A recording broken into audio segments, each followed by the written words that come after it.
The wrong person doesn't need to yell, hit, or even threaten you to destroy your life. The most dangerous ones control you quietly, with tricks you don't even notice. They make you check your phone 89 times a day, not because you want to, but because you need to. They turn love into addiction, and addiction into prison. Lara thought she had found the one, but he didn't love her. He studied her, like a scientist studies a lab rat.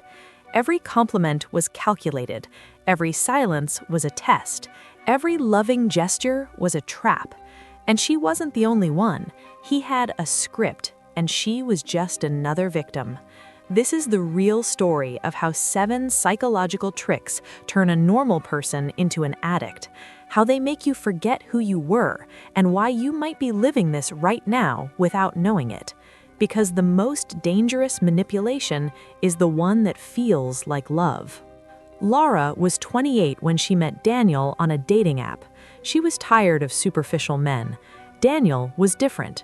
In the first messages, he asked deep questions about her dreams, her wounds, her fears. He didn't just talk about himself. He wanted to truly know her, or at least that's what it seemed like.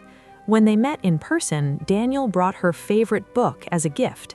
He had paid attention. Lara felt something she hadn't felt in years: hope. The first 3 months were intense. Daniel called every night, sent messages during the day. "Thinking of you, you're special. I've never met anyone like you." Lara felt seen. He praised everything about her: her laugh, her intelligence, even her insecurities became charming. She introduced Daniel to her friends. Everyone approved. He was polite, funny, attentive. He seemed like the complete package.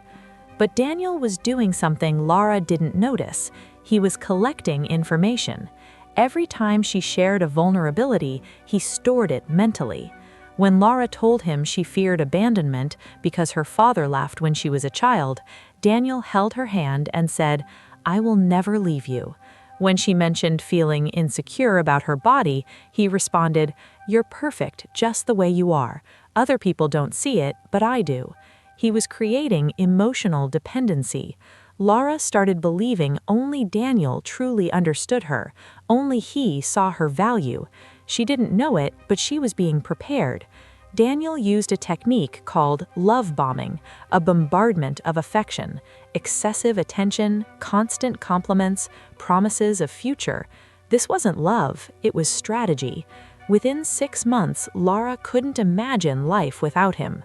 If something in Lara's story is making you think about your own life, hit that subscribe button right now. You're not alone, and understanding these patterns can be the difference between staying trapped or breaking free. Trick number 1 was already working. Daniel had become Lara's primary source of validation. She checked her phone waiting for his messages. When he took too long to respond, she felt anxiety. When he complimented her, she felt complete. He had become the emotional center of her life, and that was exactly what he wanted. Lara had friends, family, career, but gradually none of it mattered as much as Daniel's approval. He didn't need to ask her to distance herself from anyone. She started prioritizing him above everything on her own. At gatherings with friends, Lara only talked about Daniel. On calls with her mother, she cut the conversation short if Daniel texted. She was being trained without realizing it. Her brain was being conditioned to seek the dopamine only he provided. Did Daniel know this? Maybe not consciously, but people with manipulative traits do this instinctively. They know how to create dependency, and Lara was completely hooked. After a year together, something changed. Daniel started asking different questions. Who liked your Instagram photo? Why did you take so long to respond? Did your male boss text you again? At first, Lara thought it was normal jealousy. She even found it cute. She thought, "He loves me so much, he's afraid of losing me." But the jealousy kept growing. Daniel wanted to know where she was all the time, asked her to send photos proving she was where she said. Lara started sending real-time selfies. "I'm here at work, look. I'm at home, see?" She didn't realize she was being monitored. When she went out with friends, Daniel messaged every 15 minutes. If she didn't respond quickly, he'd go cold afterward. His silence hurt more than any scream. Lara learned to always respond, fast, with details, to avoid emotional punishment. Trick number 2 was inaction, control disguised as care. Daniel never said, "You can't go." He just made Lara feel guilty when she did. "It's okay, go have fun. I'll stay here alone thinking about you." Or, "Your friend Carol doesn't like me, does she? I feel like she wants to pull you away from me." Lara started declining invitations. It was easier to stay with Daniel than deal with the tension afterward. She stopped posting solo photos, stopped wearing certain clothes, stopped talking to male colleagues, all without Daniel directly asking. He just created enough discomfort for her to change her behavior. Trick number 3 also came into play: subtle gaslighting. When Lara complained about the jealousy, Daniel flipped it. "I'm not jealous, you're being evasive. Why are you hiding things from me if you have nothing to hide?" Lara started doubting her own perception. Maybe she was overreacting. Maybe the problem was her. The signs were screaming, but Lara couldn't hear them. She was losing weight, having anxiety attacks, crying for no apparent reason. Her friends commented, "You've changed. Where's that confident Lara?" But when someone criticized Daniel, Lara defended him. "You don't understand. He's intense because he loves me." Trick number 4 was operating: progressive isolation. Daniel never forbade anything. He just made everything outside of him uncomfortable. Going out with friends equals interrogation afterward. Talking to family equals "your mom doesn't respect me." Having hobbies equals "you prefer that over being with me." Lara kept closing herself off. Her world shrank until it fit just the two of them. And when you only have one person, you'll do anything not to lose them. Daniel knew this. He had created a prison without bars, and Lara held the keys but no longer knew how to use them. In 2010, neuroscientist Helen Fisher did something revolutionary. She put people in love inside an MRI machine and showed them photos of their partners. Their brains lit up, but not in the emotion areas, in the reward and addiction areas, the same areas that light up when a cocaine addict sees the drug. Fisher discovered that intense romantic love activates the dopamine system exactly like an addictive substance. When Daniel bombarded Lara with affection, he was literally addicting her brain.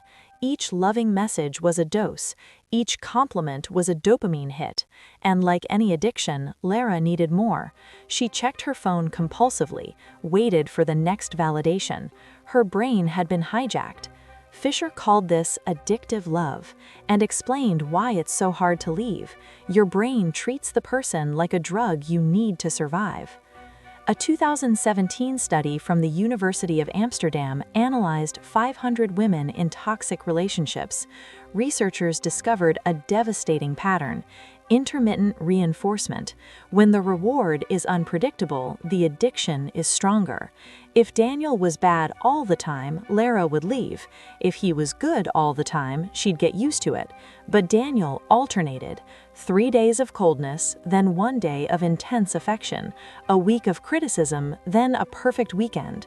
This kept Lara in a constant state of hope. Maybe now he'll go back to how he was before. Her brain was trapped in a cycle of expectation and reward, like a slot machine. You lose, lose, lose, but one small win keeps you playing. Researchers compared this pattern to conditioning techniques used on laboratory animals and concluded it's the most effective type of manipulation for long-term emotional dependency. There's also the real story of Lisa Nowak, former NASA astronaut.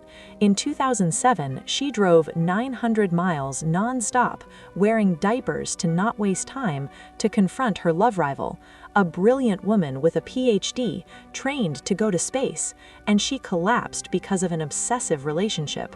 Psychologists who studied the case identified all signs of emotional addiction: obsessive thinking, irrational behavior, loss of control. Her brain had been dominated. It wasn't weakness, it was chemistry. A 2019 study from New York University scanned brains of people in toxic relationships. They found reduced activity in the prefrontal cortex, the area responsible for rational decisions. At the same time, there was hyperactivity in the amygdala, the brain's fear center. Translation: in manipulative relationships, your brain literally loses the ability to think clearly and enters survival mode. Lara wasn't being dramatic, her brain was being reprogrammed. The collapse started with a mundane accident. Lara was using Daniel's laptop to print a document when a notification appeared on screen, a message from a dating app. "Hey, when are we meeting again?" Lara felt her stomach turn. She clicked. Dozens of conversations, photos, promises, the same phrases he used with her. "You're special. I've never met anyone like you." Word for word. He had a script, and she was just another performance. Lara read everything trembling. There were 3 women in the same situation as her, all thinking they were unique, all receiving the same bombardment of affection, all being manipulated with the same techniques. Daniel wasn't in love, he was collecting. She threw up in the bathroom sink. 2 years of her life, 2 years believing in a lie so well constructed it seemed real. When Daniel got home, Lara was sitting in the living room with the laptop open. She didn't scream, didn't cry, just showed him the screen. Daniel looked, took a deep breath, and did exactly what manipulators do: flipped the game. "You invaded my privacy? You don't trust me? Those conversations mean nothing, you're paranoid. I do everything for you and you accuse me?" But something had broken inside Lara. For the first time in 2 years, she saw clearly. He wasn't defending their love, he was protecting control. Lara stood up, grabbed her purse, and said only, "It's over." Daniel changed tactics immediately, fell to his knees, cried, "I need you, I can't live without you, I'll change, I promise." Trick number 5, when everything fails, fake extreme vulnerability. But Lara had seen too much. She walked out the door without looking back. The following weeks were hell. Daniel sent 50 messages a day. "Sorry, I love you, please." Then switched to anger. "You're crazy, no one will ever love you like I do." Then back to begging. "I'm destroyed without you." Trick number 6, cycle of love and punishment until the victim returns from exhaustion. Lara blocked all contacts, asked her sister for help, started therapy. In the first months, she had withdrawal symptoms. Literally, her brain missed the dopamine. She checked her phone waiting for his message, felt the urge to go back, but she didn't. Slowly, the fog lifted. Lara started recognizing herself in the mirror. 6 months later, she ran into Daniel on the street. He was with another girl, young, smiling, in love. Daniel looked at Lara and gave a subtle smile, as if saying, "I already have another one." Lara felt pity, not for him, for the girl, because she knew exactly what was coming next. Trick number 7 was in action. Narcissists never change, they just replace victims. Let's name exactly what Daniel did to Lara.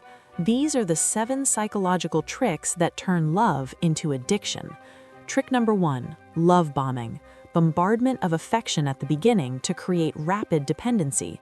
Your brain receives so much dopamine you get addicted to the feeling. Trick number 2, control disguised as care. He never forbids, just makes you feel guilty until you choose to isolate yourself. Trick number 3, subtle gaslighting. He distorts your reality until you doubt your own sanity. Trick number 4, progressive isolation. Cutting your connections without you noticing until he's your only world. Trick number 5, false vulnerability. When everything fails, he fakes extreme fragility to trap you through guilt. Trick number 6, intermittent reinforcement, alternating between affection and coldness to keep you in constant hope. Trick number 7, discard and replacement. Narcissists never change, they just switch victims. These tricks aren't love, they're systematic manipulation, and they work because they exploit your brain's biology. Science proves it. You're not being weak, your brain is being hacked. When someone uses these techniques, they activate the same neural circuits as addictive drugs. Dopamine rises and falls. The prefrontal cortex, responsible for rational decisions, decreases its activity. The amygdala, the fear center, becomes hyperactive. You enter survival mode. That's why it's so hard to leave. It's not lack of strength, it's brain chemistry. Emotional manipulators, consciously or not, know how to create dependency. They study your vulnerabilities and exploit them. They make you believe only they understand you, that without them, you're nothing. But that's a lie. The truth is, you were always complete. They just made you forget it. And now that you know the tricks, you can recognize them in real time before it's too late. So here are the 3 lessons that can save your life. Lesson number 1. If it's too intense at the beginning, slow down. Love bombing feels magical, but it's strategy. Real love grows slowly. Addiction grows fast. If someone idealizes you in weeks, be careful. No one really knows you that fast. Lesson number 2. If you're changing who you are to keep the peace, you're not in a relationship, you're being domesticated. Healthy love expands you. Toxic love shrinks you. If you're smaller, quieter, more isolated, this isn't love, it's control. Leave before you forget who you were. Lesson number 3, document everything. Manipulators distort reality. Keep a journal, record conversations if necessary. Tell someone you trust what's happening. Truth needs witnesses, because when you're confused, you'll need proof of what really happened. Lara survived because one day she stopped denying. You can too. Recognize the tricks, name the abuse, and leave before you become a ghost in your own life. If this story opened your eyes, do 3 things right now. First, subscribe to this channel. We expose the mind games no one teaches you to recognize. Second, scroll down and tell us, have you experienced any of these tricks? Your story could wake someone up who is still sleeping in manipulation. And third, don't stop here. There's much more truth waiting for you. Every week, we bring real stories of dark psychology, toxic relationships, and how to escape them. The next video might be about the person you love right now. Stay tuned, because knowledge is the only weapon against manipulation, and you just armed yourself.